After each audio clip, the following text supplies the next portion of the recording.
राज्याच्या महाराष्ट्र विधानसभाच्या उपाध्यक्षपदी माझी काल राज्याचे मुख्यमंत्री देवेंद्रजी फडणवीस, उपमुख्यमंत्री एकनाथजी शिंदे, माझे मार्गदर्शक नेते आदरणीय दादा आणि विधिमंडळातील विरोधी पक्षांनी काल माझी उपाध्यक्षपदी बिनविरोध निवड केलेली।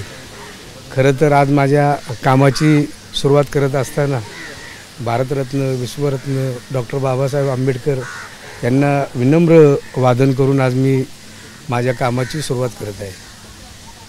खरं तर आपण पाहतो की तुमची बिनविरोध निवड केलेली आहे, मात्र दुसरीकडे विरोधक नाराज झाले की विरोधी पक्षनेता जे आहे ते देणं अपेक्षित होतं, कसं होतं? काल तुम्ही विधिमंडळाचं ज्यावेळेस अधिवेशन चालू होतं, अध्यक्ष महोदयांनी सांगितलं की थोड्याच वेळात त्यांची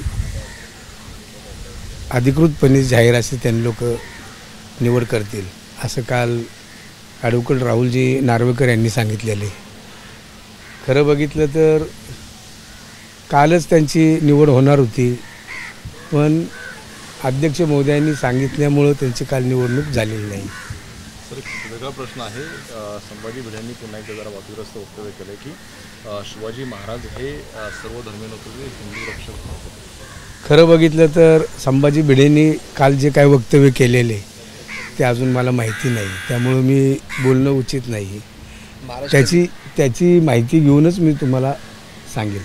महाराष्ट्र विधिमंडळ समितीमध्ये तुमचं नाव जाहीर झालेलं आहे, विनंती अर्थ समिती प्रमुख म्हणून तुमचं नाव जाहीर झालेलं आहे। ते उपाध्यक्षपद जे असतं त्या पदामध्ये पण हे विनंती समिती जी असते, माझ्या मते 2 कमिट्याची अध्यक्षपदही उपाध्यक्षांकडे असतं ते। सर, आता तुमची उपाध्यक्षपदी निवड झालेली आहे। खरं तर विरोधी पक्षनेते पदावरून बराच गदारोळ झाला।